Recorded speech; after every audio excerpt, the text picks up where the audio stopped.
ورحمۃ اللہ وبرکاتہ۔ الحمد للہ رب العالمین والصلاة والسلام علی سید المرسلین وعلى آلہ وصحبہ اجمعین، اما بعد فاعوذ باللہ من الشیطان الرجیم، بسم اللہ الرحمن الرحیم۔ قل بفضل اللہ وبرحمتہ فبذلک فلیفرحوا هو خیر مما یجمعون۔ صدق اللہ العلی العظیم وصدق رسولہ النبی الامین الکریم، ونحن علی ذلک لمن الشاہدین والشاکرین والحمد للہ رب العالمین۔ معزز سامعین کرام، آئیے کچھ عرض و معروض سے پیشتر ہم سبھی حضرات ایک مرتبہ مل کر آقا نامدار، مدینے کے تاجدار، ہم غریبوں کے غم گسار حضور احمد مصطفیٰ محمد مصطفیٰ صلی اللہ علیہ وسلم کے بارگاہ اقدس پناہ میں جس طریقے سے میں آپ سب کو پڑھاؤں، محبت سے میرے ساتھ مل کر پڑھیں۔ الصلاۃ والسلام علیک یا رسول اللہ، الصلاۃ والسلام علیک یا حبیب اللہ،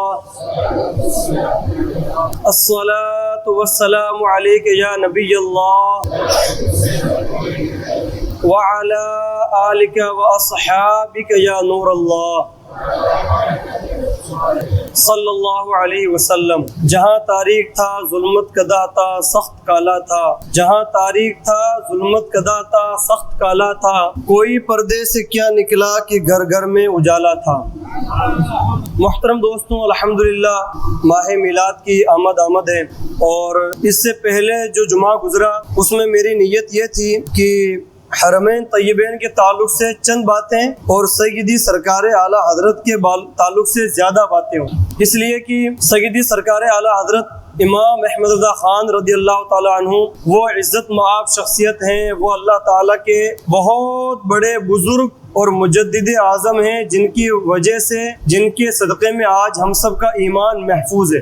اور اس دور میں جتنا بھی جو علم، جو سرمایہ پایا جا رہا ہے، تقریباً سب کے اندر سیدی سرکار اعلیٰ حضرت رضی اللہ تعالیٰ عنہ کا اس میں حصہ ملا ہوا ہے۔ تو چونکہ جہاں پہ حرم شریف کی بات ہو وہاں پر تو کہنا ہی کیا، اس کے باوجود بھی جو ہے نا حرم شریف کی یعنی صرف میں نے آپ کے سامنے مکۃ المکرمہ کی چند زیارتیں، چند اہم باتیں آپ کے سامنے پیش کی تھی، اس میں بھی بہت ساری باتیں باقی رہ گئی تھی۔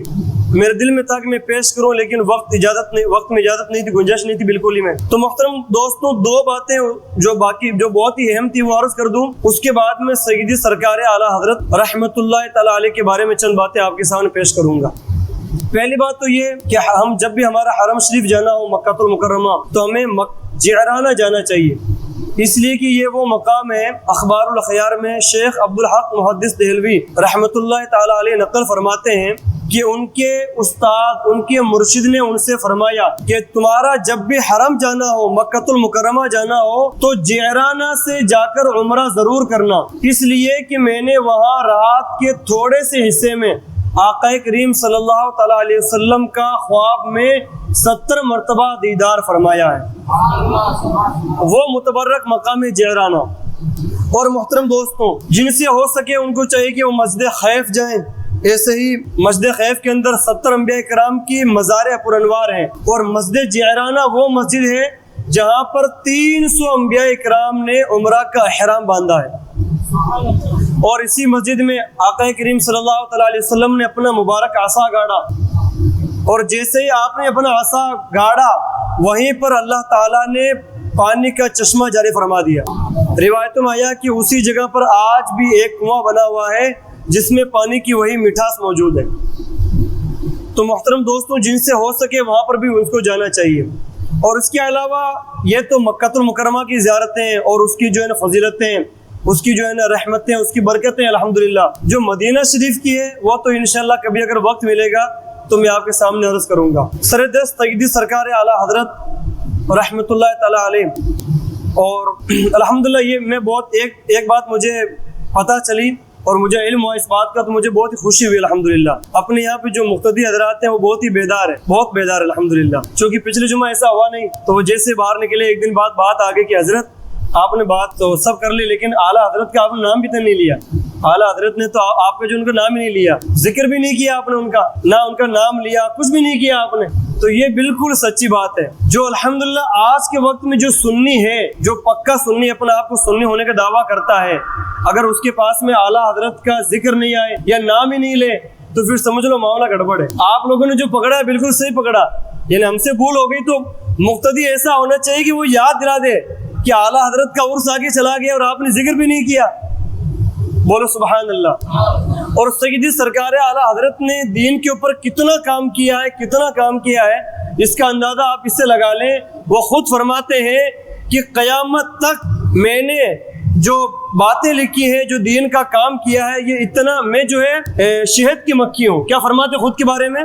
کیا فرماتے ہیں کہ میں شہد کی مکھی ہوں، اور ایسی شہد کی مکھی ہوں کہ جس کے شہد کا بھی قیامت تک کوئی جواب نہیں اور جس کے ڈنک کا بھی قیامت تک کوئی جواب نہیں ہے. وہ سیدی سرکار اعلیٰ حضرت ہیں.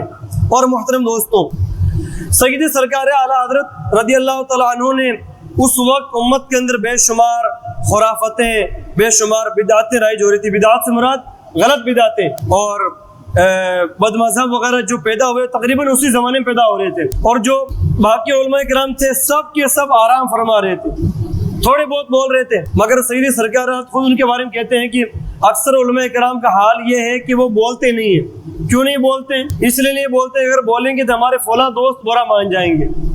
تو اس سے پتہ چلا کہ جو عالم اس لیے نہ بولے کہ میرا فلاں دوست برا مان جائے یا پھر میرا دوست یا میرا کنبہ یا میرے رشتہ دار یا میرا عزیز غریب کو خراب برا مان جائے اس لیے میں حق بات نہیں بولوں گا، تو پھر وہ عالم نہیں ہو سکتا، وہ عالم ہو ہی نہیں سکتا، وہ پکا جاہل ہے. اور سیدی سرکار اعلیٰ حضرت نے اس وقت سنیت کے اوپر جو لوگ کیچڑ اچھال رہے تھے، جو طرح طرح کی باتیں کر رہے تھے، اس وقت آپ نے ان باتوں کا جواب دیا ہے. اور محترم دوستوں، ابھی ہم جیسے ہی الحمدللہ یہ ماہ میلاد شروع ہوا تو پھر باتیں آنے لگ گئی کہ صاحب میلاد تو کوئی بات نہیں مناؤ آپ، لیکن یہ بتاؤ کہ یہ تم عید منا رہے ہو یہ کہاں لکھا ہے؟ ایک بندے نے ہم سے پوچھ لیا کہ عید منا رہے ہو یہ کہاں لکھا ہے؟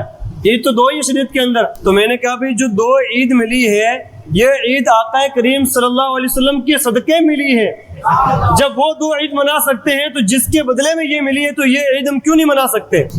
لیکن وہ تو قرآن کے پکے، وہ تو بولے ہم کو قرآن دکھاؤ، حدیث میں دکھاؤ. تو محترم دوستو، اللہ رب العزت نے اور اللہ کے حبیب نے سب کچھ دلیلیں قرآن پاک میں دے رکھی ہیں. وہ الگ بات ہے مطالعہ نہیں کرتے. 7ویں پارے میں اللہ تعالیٰ حضرت عیسیٰ بن مریم نے دعا کی، اللہم ربنا انزل علینا مائدۃ من السماء تکون لنا عیدا لاولنا وآخرنا. کیا دعا کی؟ یہ اللہ تعالیٰ ان کی امتیوں نے سوال کیا اس وقت کہ ہمارے لیے کھانا دو، یہ دو، وہ دو.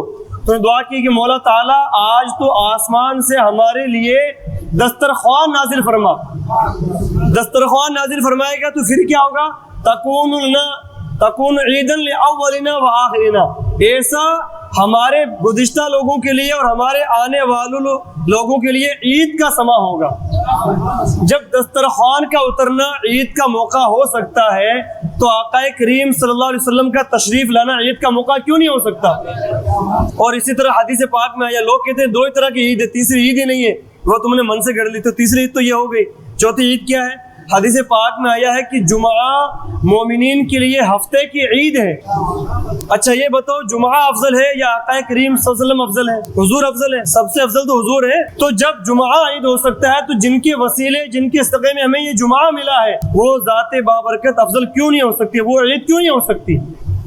اور محترم دوستوں، اس کے علاوہ بے شمار حدیث کلام پاک، تقریباً کلام پاک میں جن کا ذکر آیا ہے اور حدیث پاک میں جن کا ذکر آیا ہے ان عیدوں کی تعداد 7 سے زائد بنتی ہے، 7 سے زائد. تو پھر ہم عاشق رسول الحمدللہ، اور ہم تو ایسے الحمدللہ عاشق رسول ہیں اور ایسے عاشق اعلیٰ حضرت ہیں کہ ہمیں تو دلیل کی کوئی ضرورت ہی نہیں ہے.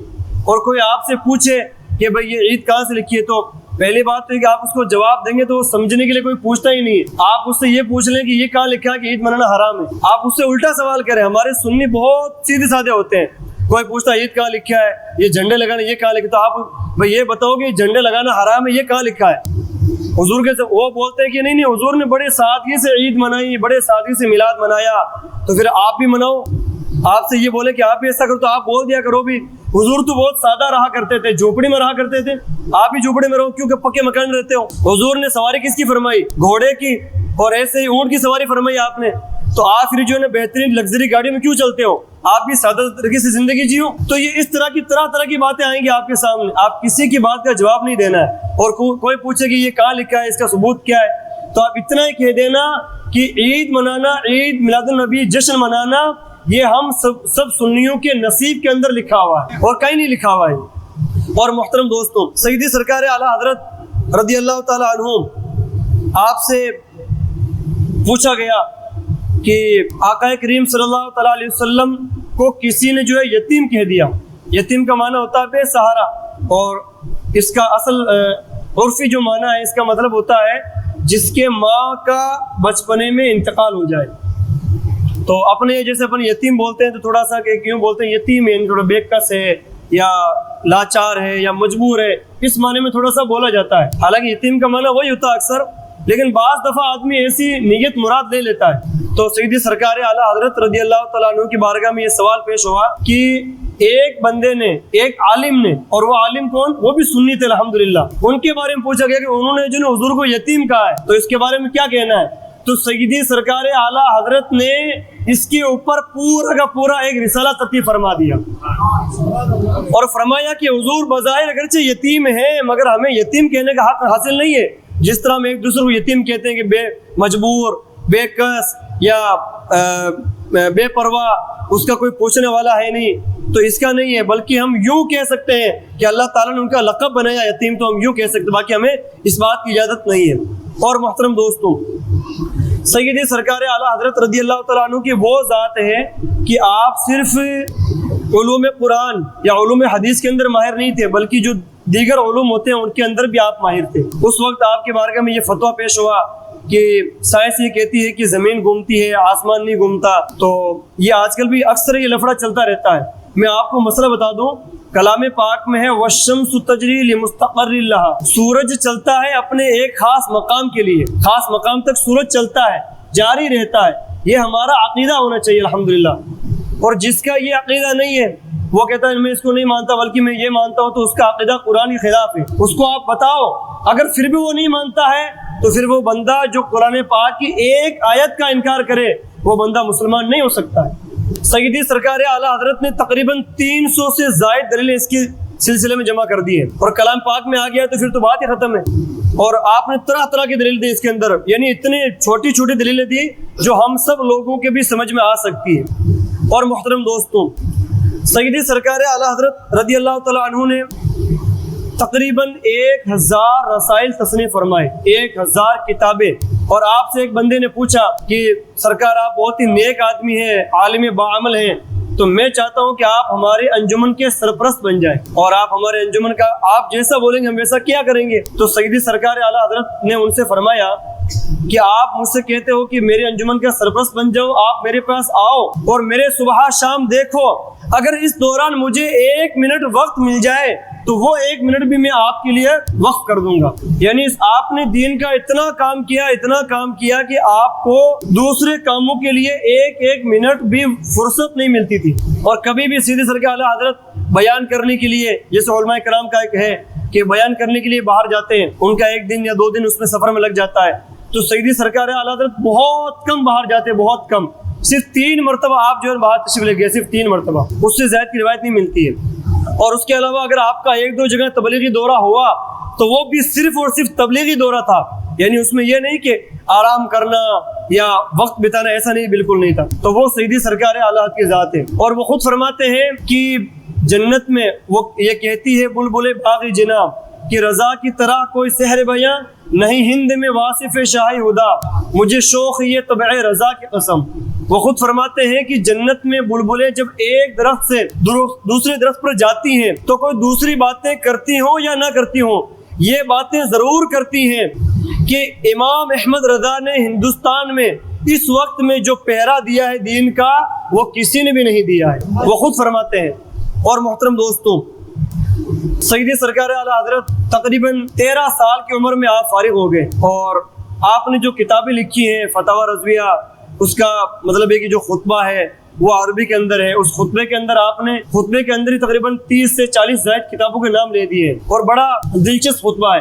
علماء کرام جو اس سے واقف ہیں اس کا مطالعہ کرتے ہیں، اور جو عالم ہوتا ہے تھوڑا بہت عالم اگر ایک بار وہ فتاوی رضویہ کے چند صفحے پڑھ لیتا ہے تو وہ سیدی سرکار اعلیٰ حضرت کے علم کا قائل ہو جاتا ہے۔ آج اپنے یہاں کوئی عالم دین 10 کتاب لکھ دے، 20 کتاب، تو وہ اپنے آپ کو بڑا سمجھتا ہے۔ حقیقت یہ ہے کہ سیدی سرکار اعلیٰ حضرت کی ایک کتاب اور آج کے وقت میں جو علماء کرام کتابیں لکھتے ہیں ان کی 100 کتابیں بھی اس کے برابر نہیں ہو سکتی ہیں۔ وہ سیدی سرکار اعلیٰ حضرت کا مقام ہے۔ تو ہمیں چاہیے کہ ہم الحمدللہ سیدی سرکار اعلیٰ حضرت کے دامن سے جڑے رہیں اور آپ کا دیا ہوا ترجمہ کنز الایمان اس کا بھی ہم مطالعہ کرتے رہیں اور اپنی زندگی اسی روشنی میں جئیں جو روشنی ہمیں سیدی سرکار اعلیٰ حضرت نے عطا فرمائی ہے۔ اور محترم دوستوں، ابھی الحمدللہ میلاد پاک کا دور ہے۔ کلام پاک میں ہے اللہ تعالیٰ فرماتا ہے قُلْ بِفَضْلِ اللَّهِ وَبِرَحْمَتِهِ فَبِذَلِكَ فَلْيَفْرَحُوا، اے محبوب آپ فرما دیجئے اللہ کے فضل اور اللہ کی رحمت پر تمہارا حق بنتا ہے کہ تم اسی پر خوشی مناؤ۔ فَبِذَلِكَ فَلْيَفْرَحُوا، اسی کے پر خوشی مناؤ۔ وَخَيْرٌ مِّمَّا يَجْمَعُونَ، یہ ان تمام چیزوں سے بہتر ہے جو تم جمع کرتے ہو۔ اب آپ یہ بتائیں کہ اللہ تعالیٰ کی رحمت اور فضل اور انعام ہم پر کتنا ہے؟ بہت ہے، طرح طرح کا انعام، قرآن پاک، حدیث پاک، نمازیں، سب چیزیں اللہ تعالیٰ کا انعام ہے۔ مگر ان سب سے بڑھ کر انعام کون سا ہے؟ جب اللہ تعالیٰ نے یہ فرمایا کہ اللہ کے فضل اور رحمت پر خوشی منانے کا حکم ہے تو سب سے بڑی خوشی، سب سے بڑا انعام کون سا ہے؟ اللہ تعالیٰ کلام پاک میں فرماتا ہے لَقَدْ مَنَّ اللَّهُ عَلَى الْمُؤْمِنِينَ إِذْ بَعَثَ فِيهِمْ رَسُولًا، کہ اللہ تعالیٰ نے مومنوں پر احسان فرمایا جب انہی میں سے ان کے اندر ایک رسول مبعوث فرمایا۔ تو جو رسول ہمارے اندر تشریف لائے، یہ رسول اللہ تعالیٰ کی سب سے بڑی نعمت ہے، سب سے بڑی رحمت ہے، سب سے بڑی برکت ہے۔ اس لیے کہ اسی رسول کی صدقے میں قرآن ملا، ہمیں نماز ملی، ہمیں حدیث ملا، ہمیں جینے کا طریقہ ملا، ہمیں مرنے کے بعد کیا ہوگا یہ سب کچھ طریقہ ملا۔ جتنی بھی ہماری زندگی میں جو موڑ آتے ہیں سب کچھ ہمیں اسی وسیلے سے ملے۔ تو محترم دوستوں، جب رحمت پر خوش ہونے کا حکم ہے تو جو سب سے بڑی رحمت تشریف لائی تو اس میں ہمیں خوشی منانے کا حکم بدرجہ اولا ہے۔ اور محترم دوستوں، اللہ تعالیٰ کلام پاک میں ارشاد فرماتا ہے وَاذْكُرُوا نِعْمَةَ اللَّهِ عَلَيْكُمْ۔ آج ہم میلاد مناتے ہیں تو لوگ کہتے ہیں بھی میلاد یہ کہاں ثابت ہے؟ تو بھئی اللہ تعالیٰ کلام پاک میں کیا فرماتا ہے وَاذْكُرُوا نِعْمَةَ اللَّهِ عَلَيْكُمْ، اور اللہ تعالیٰ نے تم پر جو نعمت اتاری ہے اس نعمت کا تم خوب چرچا کرو۔ اب اللہ تعالیٰ کی نعمتیں کیا ہیں؟ ہم شمار ہی نہیں کر سکتے۔ چھوٹی نعمتوں کی الگ بات ہے، بڑی نعمتوں کی بے شمار نعمتیں ہیں، مگر جو سب سے بڑی نعمت ہے وہ آقا دو عالم صلی اللہ علیہ وسلم کی ذات مبارکہ ہے۔ اور اللہ تعالیٰ خود فرماتا ہے کہ اس کا ذکر کرو، اس کا چرچا کرو۔ تو ہم میلاد میں کیا کرتے ہیں؟ ہم یہی تو کرتے ہیں میلاد کے اندر، حضور کا نام لیتے ہیں، آپ پر درود پاک پڑھتے ہیں، آپ کے حکایات، آپ کے حدیث، آپ کے ساتھ واقعہ بیان کرتے ہیں تاکہ ہم ان سے سبق حاصل کریں اور سبق حاصل کرنے کے ساتھ ہم ان پر عمل کریں۔ یہ سب کام ہم کرتے ہیں۔ تو محترم دوستوں، اس سے پتہ چلا کہ اللہ تعالیٰ ہم پر جو نعمت عطا فرمائے اس پر اس کا ذکر کرنا بھی ضروری ہے۔ اور محترم دوستوں، حدیث پاک میں آیا ہے کہ پیارے آقا صلی اللہ علیہ وسلم، آپ کی والدہ ماجدہ فرماتی ہیں کہ جب آقا کریم صلی اللہ تعالیٰ علیہ وسلم کی ولادت با سعادت ہوئی، یعنی آپ کی جب پیدائش ہوئی، تو وہ کہتی ہے کہ اتنی خوشبو پھوٹی کہ ایسی خوشبو آج تک میں نے کبھی زندگی میں محسوس ہی نہیں کی تھی۔ اور محترم دوستوں، خوشبو کیوں نہ پھوٹے؟ اس لیے کہ پیارے آقا صلی اللہ علیہ وسلم کا جو پسینہ مبارک ہے وہ بھی بڑا خوشبودار ہوا کرتا تھا۔ حضرت ام سلمہ رضی اللہ تعالیٰ عنہ ایک مرتبہ آقا کریم صلی اللہ علیہ وسلم آرام فرما رہے تھے تو ام سلمہ رضی اللہ تعالیٰ عنہ نے ایک شیشی لی اور اس میں پسینہ مبارک جمع کرنے لگی۔ تو آقا کریم صلی اللہ علیہ وسلم بیدار ہوئے، فرمایا کہ ام سلمہ کیا کر رہی ہو؟ کہ یا رسول اللہ آپ کا مبارک پسینہ میں جمع کر رہی ہوں۔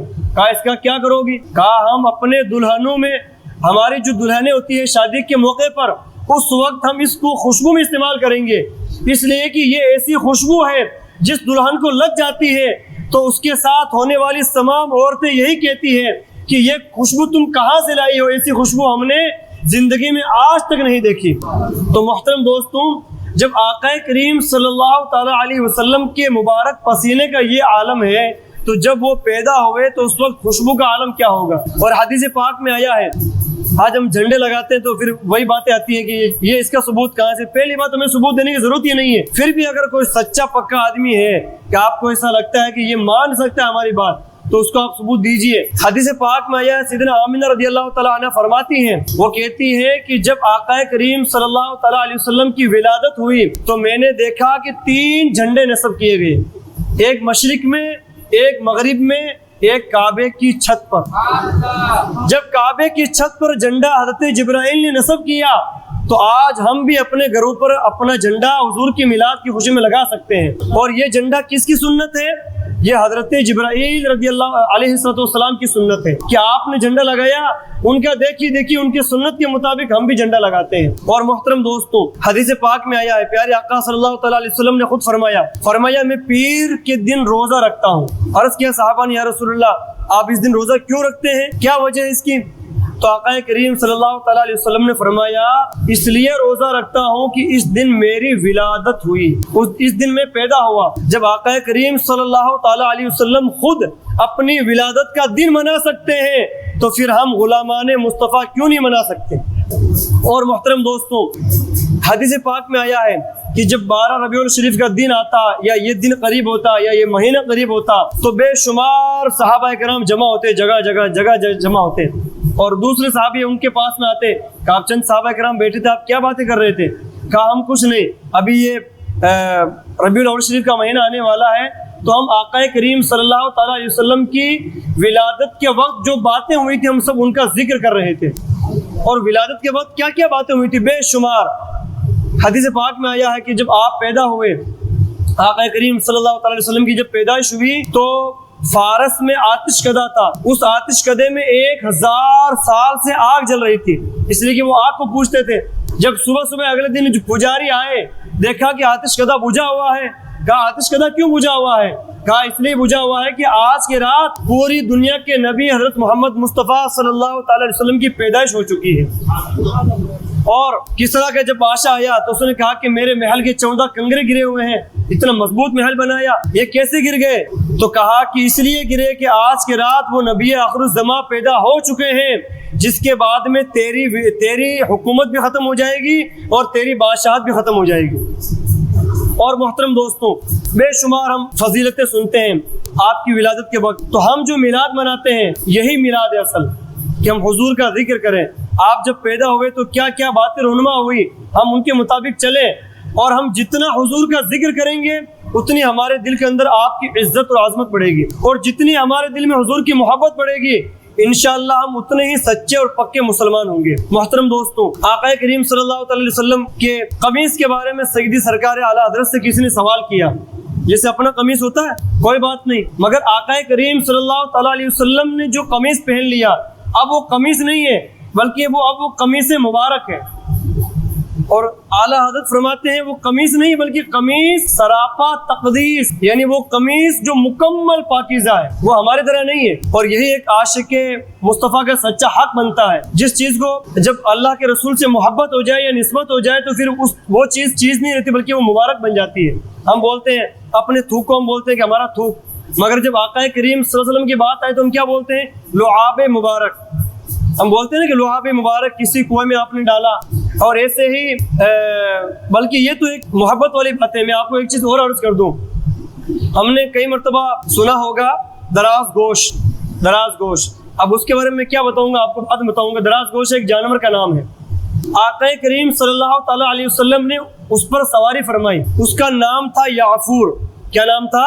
یعفور۔ جب آپ نے اس کی سواری فرمائی تو اب سواری فرمانے کے بعد عاشق رسول اس کو یعفور کبھی نہیں کہتے بلکہ کہتے ہیں حضرت یعفور۔ کیا کہتے ہیں؟ حضرت یعفور۔ تو محترم دوستو، آقا کریم صلی اللہ علیہ وسلم سے جب کسی چیز کو نسبت ہو جائے اس کا مقام اور مرتبہ بڑھ جاتا ہے۔ تو قمیص کے بارے میں اعلیٰ حضرت سے سوال ہوا تو سیدی سرکار اعلیٰ حضرت نے فرمایا قمیص سراپا تقدیس، یعنی وہ قمیص جو مکمل پاکیزہ ہے۔ اور کیوں نہیں ہو؟ جب حضرت یوسف علیہ السلام نے قمیص پہنی اور وہ قمیص پہننے کے بعد میں اپنے والد مبارک کے پاس بھیجی، ان کے والد صاحب نابینا ہو چکے تھے، اس لیے بھیجی تاکہ یہ قمیص ان کے چہرے پہ ڈالیں گے ان کی روشنی لوٹ آئے گی۔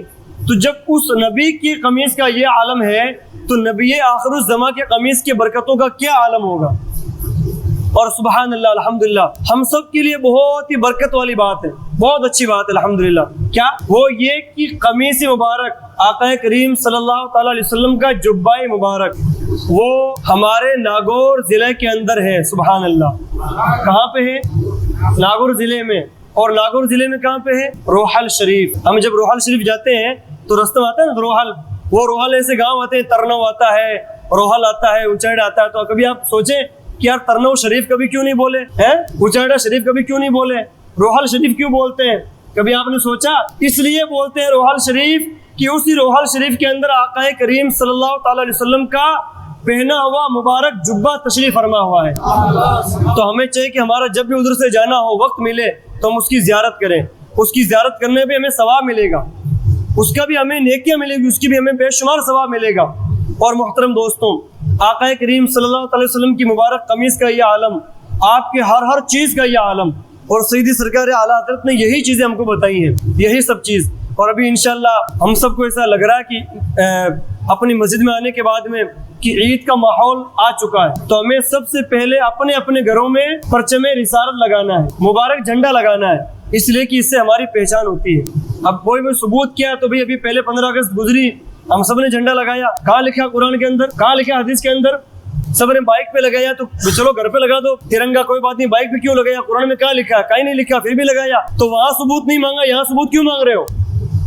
تو جو بھارت کے چاہنے والے ہوتے ہیں وہ ترنگے سے محبت کرتے ہیں, سب نے لگایا الحمدللہ. اور جو حضور کا چاہنے والا ہوگا وہ بھی پرچم رسالت اپنے گھر پہ ضرور لگائے گا انشاءاللہ. اور محترم دوستوں, الحمدللہ اپنی مسجد بہت ہی خوبصورت سجی ہوئی ہے الحمدللہ. کیا کہنا, ہمارے چند نوجوان بھائیوں نے, نوجوان بچوں نے مل کر سجائی, اور جس نے بھی اس میں حصہ ملایا پیسے دے کر یا محنت دے کر, اللہ تعالیٰ ان سب کو جزائے خیر عطا فرمائے. اس لیے کہ مسجد کو سجانا, ایک مرتبہ حدیث پاک میں آیا ہے کہ جب 12 ربیع الشریف آئی تو پہلی صدی ہجری کے اندر ہی ایک مسجد کے اندر جگہ جگہ چراغ جلا دیے گئے, جگہ جگہ چراغ. اس وقت چراغ ہوا کرتے تھے. تو صحابی نے پوچھا کہ یہ چراغ کس نے جلائے؟ تو کہا کہ یہ فلاں صحابی نے جلائے ہیں. کہا کیوں؟ کہا اس لیے کہ آقا کریم صلی اللہ تعالیٰ علیہ وسلم کی ولادت کا دن قریب آنے والا ہے. تو انہوں نے فرمایا سبحان اللہ, ہماری طرف سے بھی ان کو مبارک ہو, اس لیے کہ ہمارا فرض بھی انہوں نے ادا کر دیا. تو یہ جو سجاوٹ ہوتی ہے اپنی مسجد کے اندر باہر, یہ سب ہمارا فرض ہے الحمدللہ. ہم سب کا فرض ان نوجوان بچوں نے ادا کر دیا. اللہ تعالیٰ ان تمام نوجوان بچوں کی نیک اور جائز تمنا پوری فرمائے اور ان بچوں کو نیک بنائے. محترم دوستو, انشاءاللہ آنے والے جمعے میں مزید کچھ باتیں عید میلاد النبی کے تعلق سے عرض کروں گا. ایک دو باتیں اور آپ سے عرض کرنی ہے. دعوت کے سلسلے میں ہمارے یہاں بہت غلط فہمی پائی جاتی ہے. جب کسی کی شادی ہو یا ولیمہ وغیرہ کوئی بھی چیز ایسی ہو تو ہمارے یہاں دعوت ہم لوگ کیسے دیتے ہیں کہ مان لیں ان کے دعوت ہے تو ان کا ماموں کا لڑکا, پھر ماموں کے لڑکے کا چاچا کا بھائی, وہ جو ہے نا وہ سب کو دعوت دے رہا ہوتا ہے, سب کو بالکل کہ ہاں بالکل دعوت ہے. خود میرے سامنے ایسے واقع ہوتے ہیں کہ حضرت چلنا میں دعوت کس کے؟ میرے چچا زاد بھائی کے ماموں کے لڑکے کی شادی ہے, 4 رشتے بیچ میں آ گئے. اس دوران وہ ہر آدمی جو ہے نا دوسروں کو دعوت دیتا پھرتا ہے. تو میں آپ کو مسئلہ بتا دوں کہ یہ مسئلہ, یہ طریقہ درست نہیں ہے. اگر آپ کسی اور کے گھر میں دعوت اور آپ دعوت دے رہے تو یہ جائز نہیں دعوت دینا, وہ دوسرے کا دعوت قبول کرنا بھی جائز نہیں ہے. اور ہمارے یہاں جیسے عموماً کیا ہوتا ہے کہ ایک لمیٹیڈ, مان لو 500 آدمیوں کا کھانا بن گیا, لوگ تھوڑا 700 کا بناتے ہیں کہیں زیادہ آدمی نہ آ جائیں, تو کئی بار آدمی ان لمیٹیڈ آ جاتے ہیں. ایسا ہرگز نہ کریں. حدیث پاک میں اس کے بارے میں بہت سخت وعید آئی ہے. کیا آیا ہے بتاؤں میں آپ کو.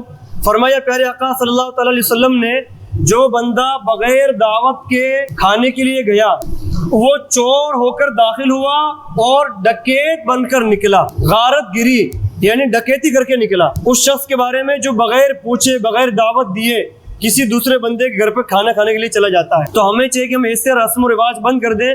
اگر کسی کو دعوت دینی ہے تو وہ خود دعوت دے, یا اگر مان لو آپ کو کسی دعوت دلوانی ہے تو آپ ان کو نام لکھ دیں گے, 5 آدمیوں کو آپ دعوت دے دیں, یہ فلاں فلاں میرے دوست ہے. اگر آپ نے ایسا کیا جب تو ٹھیک ہے, اور آپ نے ایسا نہیں کیا بلکہ بول دیا سب کو, تو پھر جو لوگ دعوت دیں گے غلط طریقے سے ان کو بھی گناہ, جو لوگ آئیں گے ان کو بھی گناہ ہوگا. اور اگر خدا نخواستہ جس کے یہاں دعوت ہے اگر اس کے یہاں کھانا کم پڑ گیا یا کوئی آزمائش ہوگی, اس کے یہاں پانی کم ہو گیا یا مان جگہ کم پڑ گئی اور اس کی تھوڑی سی بدنامی ہو گئی, تو اس بدنامی کا جو گناہ ملے گا وہ ان سب لوگوں کو ملے گا جو بغیر اس کی خاص دعوت کیے ہوئے آئے ہوئے تھے یا دوسرے کی دعوت پر دینے پر آئے ہوئے تھے. تو محترم دوستوں, یہ مسئلہ اپنے بہت بالعموم پایا جاتا ہے. اس کی ہمیں پہلی فرصت میں اس پر جو عمل کرنا چاہیے. درود پاک پڑھی اللہم صلی علی سیدنا و شفیعنا و حبنا مولانا ملجانا محمد وبارک وسلم. صلاۃ و سلام علیک رسول اللہ وسلم علیک یا حبیب اللہ صلی اللہ تعالی علیہ وسلم.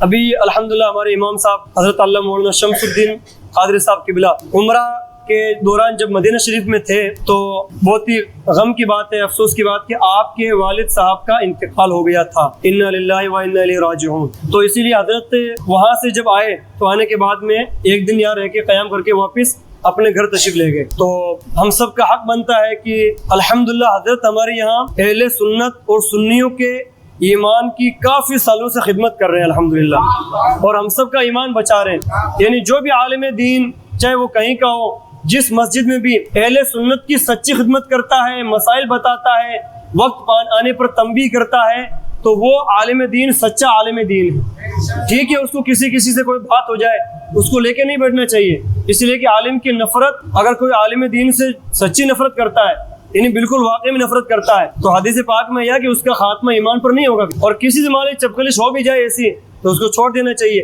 تو چونکہ حضرت ہمارے یہاں خدمت کرتے ہیں, ہم سب کا فرض بنتا ہے کہ حضرت کے والد صاحب کے لیے ہم ایصال ثواب کریں. ہمیں جب بھی موقع ملے, یہاں پر چند پہلے اتوار کے روز یا سنیچر دن یہاں پہ ایک وہ فاتحہ خوانے کا اہتمام کیا گیا تھا. اس کے بعد جتنے بھی مقتدی ہیں جو حضرت سے وابستہ ہے ان سب پر اس بات کو لازم پکڑ لیں کہ 3 بار قل واللہ شریف پڑھ کر جو جتنے بھی آپ سے ہو سکے ان کے والد صاحب کو ایصال ثواب کریں. اس لیے کہ والد کا بہت بڑا رتبہ ہوتا ہے, بہت بڑا رتبہ ہوتا ہے. والد کتنا ہی بوڑھا کیوں نہ ہو جائے, باپ کتنا ہی بوڑھا کیوں نہ ہو جائے, وہ سایہ دار درخت کی طرح ہوتا ہے. جس طرح اپنے گھروں میں درخت ہوتا ہے اس کا سایہ ہوتا ہے کہ آپ کتنے کچھ بھی ہو جائے مکان کا, مگر وہ درخت اپنا سایہ کبھی نہیں چھوڑتا, اس سایے سے ہم ہمیشہ فائدہ اٹھاتے رہتے ہیں. اس لیے باپ کتنا ہی بوڑھا کیوں نہ ہو جائے, ہمیشہ جب تک وہ باپ گھر میں زندہ رہتا ہے تب تک اولاد اس باپ سے فائدہ حاصل کرتی رہتی ہے. وہ الگ بات ہے ہم کو نظر آئے یا نہ آئے. اور اس سے بڑا فائدہ کیا ہوگا کہ فرمایا گیا حدیث پاک میں کہ جس نے اپنے ماں باپ کی چہرے کی زیارت کی اللہ تعالیٰ اس کو حج مقبول کا ثواب عطا فرماتا ہے. اب جس کے گھر سے ماں باپ کا سایہ اٹھ جائے پھر وہ تو اس سے محروم ہو گیا, حضرت اس سے محروم ہو گئے. مگر الحمدللہ ہم میں سے بہت سارے حضرات ابھی ایسا کر سکتے ہیں. یہ فضیلت کہیں اور واقع نہیں ہے. جس نے ماں باپ کی چہرے کی زیارت کی اس کو حج کا ثواب ملتا ہے, تو یہ موقع چھوڑنا نہیں چاہیے. ہمیں بھی چاہیے کہ ہم اپنے ماں باپ کے چہرے کی ہو سکے تو دن میں زیارت کریں ایک مرتبہ, اور ایک کے بعد پھر دوبارہ موقع ملے تو دوبارہ کریں, تیبارہ کریں. حدیث پاک میں صاحب نے عرض کیا رسول اللہ اگر ہم 2 بار دیکھیں 3 بار دیکھیں تو پھر کیا ثواب ہے؟ فرمایا تم جتنی مرتبہ دیکھو گے اتنی مرتبہ اللہ تعالیٰ تم کو حج کا ثواب عطا فرمائے گا. اور محترم دوستوں, باپ کی قدر و قیمت جانیں, ان کا دل خوش کریں, اس لیے کہ ان کا دل خوش ہوگا تو پھر اللہ تعالیٰ کی رضا بھی شامل حال ہوگی. بہت سارے لوگ جگہ جگہ تعویذ کے لیے پھرتے رہتے ہیں, یا مشکلیں ان پر آئی ہوئی ہیں, مصیبت آئی ہوئی ہے, بیماری آئی ہوئی ہے, لیکن وہ اپنے گھر پہ جا کے اپنے ماں باپ سے دعائیں نہیں کرواتے. کروانی چاہیے, اس لیے کہ سید سرکار اعلیٰ حضرت نے یہ حدیث پاک نقل کی ہے فتاوی رضویہ شریف کے اندر. آپ فرماتے ہیں کہ باپ کی دعا, حدیث پاک میں آیا آقا کریم صلی اللہ علیہ وسلم فرمایا کہ باپ کی دعا اپنے اولاد کے حق میں ایسی ہے جیسے حضور کی دعا امتی کے حق میں. یہ نہیں فرمایا کہ عام جس طرح باپ اگر دعا کر دے تو جس طرح کوئی دوسرا نبی دعا کرے امتی کے لیے تمہارا کام ہو جائے گا, یا کوئی ولی تمہارے لیے دعا کرے, یا کوئی غوث دعا کرے, یا میرے صحابی دعا کرے تو جیسا میرے صحابی دعا کرے ویسے تمہارا باپ کی دعا تمہارے لیے برابر. ایسا نہیں فرمایا. فرمایا اولاد کے حق میں اندر باپ کی دعا اتنی قبول ہے جس طرح آقا کریم صلی اللہ تعالی علیہ وسلم کا دعا فرمانا اپنی امتی کے لیے. اب آپ یہ اندازہ لگائیے کہ ہمارے گھر کے اندر جو بوڑھے ماں باپ ہوتے ہیں جن کو استغفر اللہ معاذ اللہ بہت سارے لوگ دیکھ کے بولتے ہیں کہ تو بوڑھا ہو گیا, میرے پاس مت بیٹھ, تیرے سے بدبو آ رہی ہے, تو اس کمرے میں چلا جا, اب مجھے تیرا دیکھنے کا دل نہیں کرتا ہے. ایسے لوگ استغفر اللہ بولتے رہتے ہیں. اس باپ کا یہ مقام ہے کہ اگر وہ آپ کے لیے دعا کر دے تو وہ دعا ویسے ہی قبول ہوگی جس طرح پیارے آقا صلی اللہ تعالیٰ علیہ وسلم کی دعا آپ کے حق میں قبول ہوگی. تو محترم دوستوں, ہمیں چاہیے کہ ہم باپ سے فیض حاصل کرتے رہیں, ان کی خدمت کرتے رہیں, اور ان سے ہم دعائیں لیتے رہیں. اور دعائیں لینے کا مطلب یہ نہیں کہ آپ نے جا کے سلام دعا کر لیا, حال چال پوچھ لیا اور خوش میرے لیے دعا کر دینا, میرے لیے دعا کر دینا. یہ ایسے دعا نہیں ملتی ہے. دعا ملتی ہے خدمت کرنے سے. اور ایک چیز اور آپ کو میں عرض کر دوں, بہت سارے لوگ ایسے ہوتے ہیں جو کہتے ہیں کہ میں نے تمہارے لیے دعا کر دی, تو اس سے آدمی کام نہیں ہوتا ہے. ایسے کچھ لوگ ایسے ہوتے ہیں کہ ہم نے کسی کو تکلیف دی تھوڑی سی تو وہ ہم کو بد دعا دیتے ہیں کہ تو برباد ہو جائے، تو مر جائے، تو ایسا ہو جائے، تو ویسا ہو جائے. تو ایسا ہوتا ہے؟ نہیں ہوتا ہے. کسی کے بد دعا دینے سے آدمی برباد نہیں ہوگا، اور کسی کی دعا سے بھی آدمی جلدی آباد نہیں ہوگا. ہاں اگر اس آدمی کے عمل نیک ہیں اور پھر کوئی بندہ دعا کرے تو اس کی دعا بہت جلدی قبول ہو جائے گی. اور وہ آدمی خود گنڈا ہے، بدمعاش ہے، چور ہے اور دوسروں کو ستاتا ہے، اس کے بعد دوسرا بندہ اس کے لیے بد دعا کرتا ہے، پھر وہ بد دعا اس کو لگ جائے گی.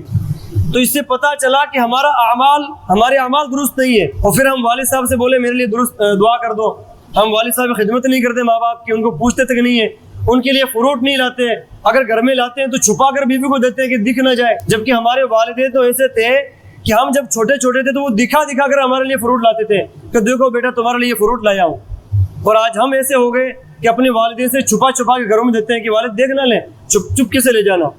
تو اس طرح اگر کوئی بندہ دعا کرائے گا اپنے ماں باپ سے تو پھر وہ دعا قبول نہیں ہوگی، پھر وہ سوچے کہ دعا قبول نہیں ہو رہی ہے، ہرگز نہیں ہونے والی ہے. اس لیے کہ اللہ تعالیٰ سب کچھ دیکھتا اور جانتا ہے. دعا قبول کرنا اللہ رب العزت کے قبضہ قدرت میں ہے. تو جس کو چاہیے کہ اس کی ساری دعائیں قبول ہو، اس کو چاہیے کہ وہ اپنے ماں باپ کی خدمت کرے. اللہ تعالیٰ ہم سب کو ان تمام باتوں پر عمل کرنے کی توفیق عطا فرمائے، اور اپنے گھروں کو روشن کرنے کی، چراغ بتیاں لگانے کی، جھنڈے لگانے کی ہمیں توفیق عطا فرمائے، اور آقا کریم صلی اللہ تعالیٰ علیہ وسلم سے سچی محبت نصیب فرمائے.